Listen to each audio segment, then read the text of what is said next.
महान गणितज्ञ आर्यभट्ट प्राचीन भारत के महान गणितज्ञ और खगोलशास्त्री थे, जिनका जन्म 476 ईस्वी में हुआ था।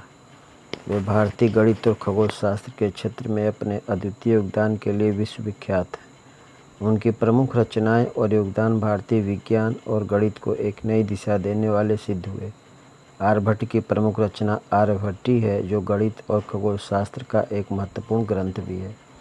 आर्यभट्ट की गणित में प्रमुख खोज और योगदान: संख्या पद्धति और शून्य का उपयोग। आर्यभट्ट ने भारतीय संख्या प्रणाली के विकास में योगदान दिया, जिसमें शून्य का आविष्कार प्रमुख है। शून्य का उपयोग भारतीय गणित की सबसे महत्वपूर्ण खोजों में से एक है। यद्यपि शून्य की अवधारणा का पूर्ण रूप से श्रेय आर्यभट्ट को ही जाता है। दशमलव प्रणाली।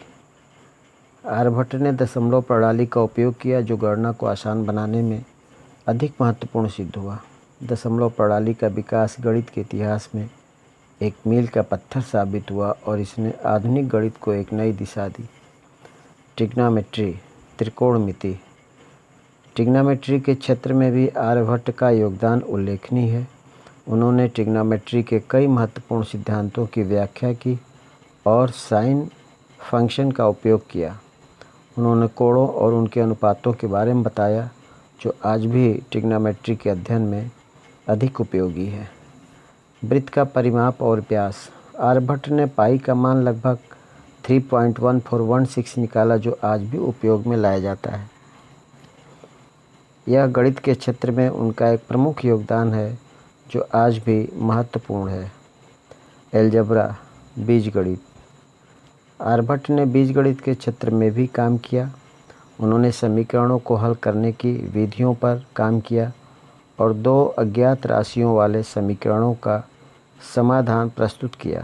उनके द्वारा विकसित किए गए समीकरणों की विधियाँ आधुनिक बीजगणित के विकास में मददगार साबित हुई हैं। इस प्रकार से आर्यभट्ट द्वारा जीरो का विकास अत्यंत महत्वपूर्ण है। आर्यभट्ट ने वर्ष, महीनों और दिनों की गणना के लिए वैज्ञानिक दृष्टिकोण अपनाया। उन्होंने सूर्य और चंद्रमा के ग्रहण और खगोलीय पिंडों की गति की भी गणना की, जो उनकी वैज्ञानिक सोच को दर्शाता है।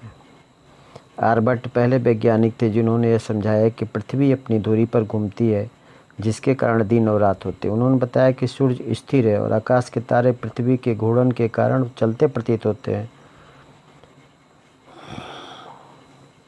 आर्यभट्ट ने चंद्र और सूर्य ग्रहण की वैज्ञानिक व्याख्या दी। उन्होंने बताया कि चंद्र ग्रहण तब होता है जब चंद्रमा पृथ्वी की छाया में आ जाता है, और सूर्य ग्रहण तब होता है जब चंद्रमा पृथ्वी और सूर्य के बीच आ जाता है। उन्होंने ग्रहण के प्रकृति को धार्मिक दृष्टिकोण से अलग कर वैज्ञानिक रूप से समझाया। आर्यभट्ट ने यह भी सुझाव दिया कि पृथ्वी गोल है और अपनी धुरी पर घूमती है।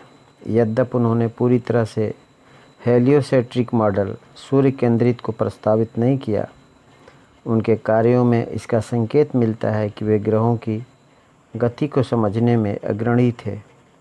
आर्यभट्ट की प्रमुख रचनाएं। आर्यभट्टीय। यह आर्यभट्ट का सबसे प्रमुख ग्रंथ है, जो 4 भागों में विभाजित है।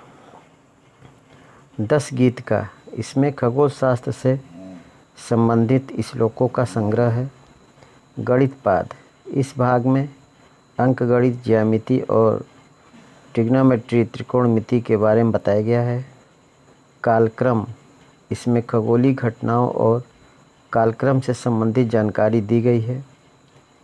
गोलपाद। इस भाग में गोलाकार पिंडों और खगोलीय गणनाओं का वर्णन है। दूसरा, आर्य सिद्धांत। यद्यपि यह ग्रंथ उपलब्ध नहीं है, लेकिन इसके कुछ हिस्सों का उल्लेख बाद के गणितज्ञों ने किया, जिसमें खगोलशास्त्र और गणित के कई महत्वपूर्ण सिद्धांतों की व्याख्या की गई है। इस प्रकार से आर्यभट्ट द्वारा जीरो का आविष्कार गणित में एक अत्यंत ही महत्वपूर्ण आविष्कार है।